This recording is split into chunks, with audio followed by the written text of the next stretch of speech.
Les pistolets font partie de ces armes qui, bien qu'elles aient joué un rôle central dans tous les conflits armés du XXe siècle, ont subi très peu de changements. Et, en fait, dans l'essence, elles restent la même arme depuis l'invention, par exemple, de la Colt 1911, ou encore d'armes comme la Browning High Power. Elles n'ont reçu que de petits changements axés sur l'ergonomie ou le calibre. Pendant longtemps, nous avons vu de nombreuses entreprises essayer de briser ce schéma, presque omniprésent sur le marché des pistolets de poing. Échouant lamentablement dans presque tous les cas et en fait, menant la plupart du temps leur entreprise à la faillite. Bien que ces modèles avant-gardistes apportent de nombreux avantages et soient en partie meilleurs que les armes conventionnelles, ils n'ont jamais pu avoir l'impact nécessaire pour remplacer la configuration de pistolet traditionnel que nous avons tous dans notre psyché.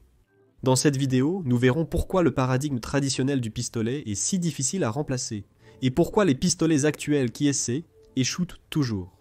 Installez-vous confortablement, je suis Kevin Aguilar et bienvenue dans Guns Club.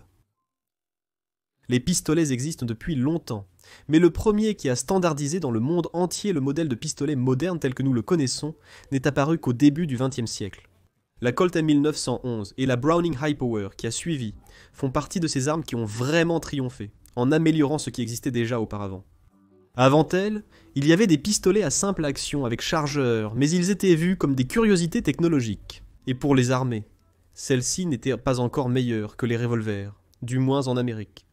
Mais la M1911 fut la première à exploiter au maximum le concept de pistolet moderne, étant des armes très fiables auxquelles on pouvait confier sa vie. Et en fait, la M1911, dans les années 20, une petite modification a été apportée à sa poignée pour une meilleure prise en main.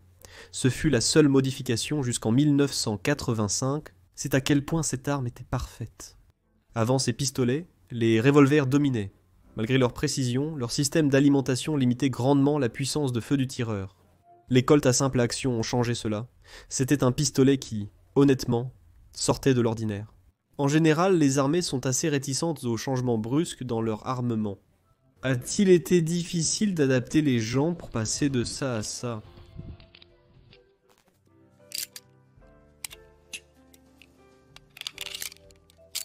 Cependant, les avantages l'ont permis. Si l'on considère que le succès de la Colt 1911 a été l'innovation, alors pourrait-on dire que pour être le pistolet du futur, qui détrônera les anciens modèles, suffit-il de créer un modèle innovant comme la Colt M1911 le fut à son époque ? Tu te rappelles de ce pistolet ? C'était la ZIP-22. Là-bas, en 2013, on nous montrait des vidéos d'elle, comme si ça allait être le pistolet du futur. Même moi, à cette époque, je le pensais. Même si elle a finalement eu un destin assez mauvais. Ce pistolet a été fabriqué par la United States Firearms Manufacturing Company, une entreprise réputée spécialisée dans la reproduction d'armes historiques.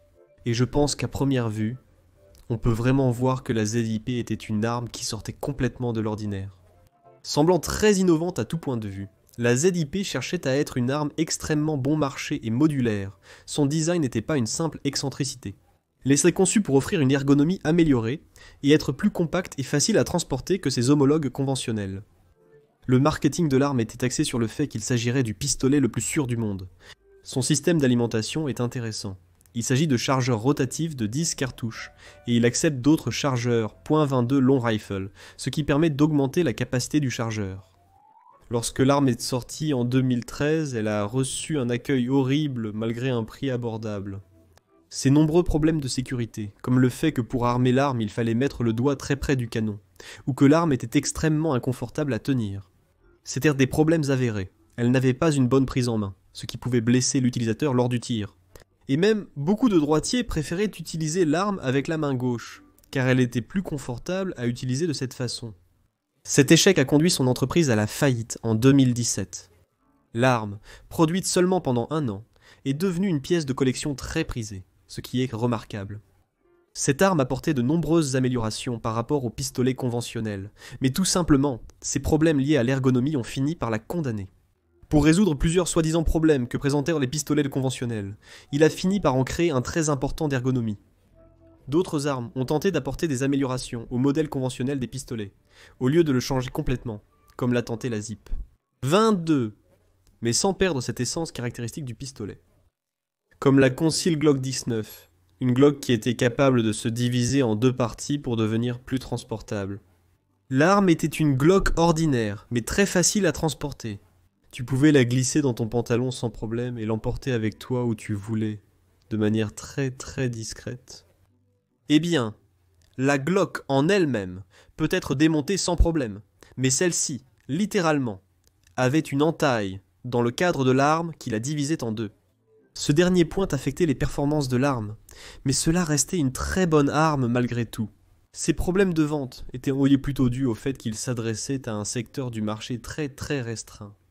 De plus, les armes conventionnelles sont plus facilement transportables de manière discrète et confortable tout en restant prêtes à l'emploi. Comme il a échoué sur le marché civil, il n'a évidemment même pas essayé d'entrer sur les marchés gouvernementaux. Ces deux armes ont échoué parce qu'elles n'ont même pas su répondre au créneau de marché qu'elles voulaient cibler. Le plus drôle dans tout ça, c'est qu'un pistolet n'a même pas besoin d'être bon pour être un succès et avoir de l'influence. Voici la Liberator. Elle a été lancée pour être utilisée par les combattants de la résistance en France pendant l'occupation allemande. Durant la Seconde Guerre mondiale, des centaines de milliers de ces armes ont été produites en raison de leur faible coût de fabrication. Les exigences pour ce pistolet étaient qu'il soit très petit, qu'il puisse être transporté très facilement, qu'il puisse être dissimulé et en plus qu'il soit très facile à utiliser. La Liberator était née d'exigences visant à permettre à quiconque, même sans expérience de tir, de pouvoir l'utiliser. Elle était aussi simple parce qu'il était très probable qu'une grande partie d'entre elles soit capturée par les Allemands. Et bien sûr, on ne voulait pas que ce soit de très bonnes armes parce qu'on ne voulait pas que les Allemands les utilisent contre les Alliés. L'arme elle-même avait une très mauvaise précision, mais elle a eu beaucoup de succès. Et cela parce qu'elle remplissait parfaitement son rôle, elle répondait à un besoin, et c'est pour cela qu'elle a réussi. Les pistolets conventionnels sont si difficiles à surpasser parce que, comme la Liberator, chaque modèle réussi répond parfaitement à un besoin. Généralement, cette disposition de la poignée, que l'on peut saisir avec toute la main, et le système de recul simple servent toujours à n'importe quel besoin qui se présente, avec peu de modifications. En fait, que ce soit pour la maison ou au niveau militaire, chaque modèle de pistolet ne diffère pas beaucoup l'un de l'autre. C'est pourquoi on pourrait comparer le modèle de pistolet à action simple au trombone de bureau. Inventés en 1867, ils n'ont subi aucun changement depuis, car comme le pistolet, ils remplissent très bien leur rôle pour maintenir les papiers ensemble. Même aujourd'hui, même si d'autres modèles sont inventés pour améliorer certains aspects, cette configuration de pistolet continue encore aujourd'hui à remplir son rôle et à satisfaire parfaitement le besoin d'une arme de poing. Que ce soit pour protéger la maison, ou pour l'utiliser contre l'ennemi sur les champs de bataille. Ces modèles d'armes, en essayant d'innover sans une direction claire, finissent par ne répondre à aucune demande du marché. Absolument aucune. Donc, la morale de cette histoire est qu'il ne s'agit pas seulement d'innover, mais de fabriquer une arme qui réponde réellement aux besoins de ceux qui en ont besoin. Cependant, pour être juste, avec ces armes modernes, même un bon pistolet peut échouer pour des raisons totalement indépendantes de ses performances. C'est ce qui est arrivé à la Hudson H9, c'était un très bon pistolet. Mais lorsqu'elle est arrivée sur le marché il y a quelques années, elle est sortie à un prix un peu plus élevé que ce que les gens attendaient. À 1200 $. Ce n'était pas un réel souci. Cependant, juste au moment de sa sortie sur le marché, ils ont annoncé qu'un modèle avec un cadre en aluminium, plus léger et un peu moins cher, sortirait dans seulement 1 an. Alors les gens se sont dit, bon, s'il y aura bientôt une version moins chère et meilleure, on peut attendre un peu plus longtemps. Ainsi, les gens n'ont pas acheté le modèle d'origine. Et après quelques mois de ventes catastrophiques, l'entreprise qui fabriquait ce pistolet finirait par faire faillite, ce qui fit que la H9 en aluminium ne sortit jamais sur le marché. Donc, même si une entreprise fabrique un bon pistolet, une mauvaise campagne marketing pourrait tout gâcher. Même si elles ont plus de 100 ans, les pistolets, tels que nous les connaissons, pourraient changer à l'avenir, bien sûr, vers une configuration plus efficace, même si aucune idée ne nous est encore venue à l'esprit.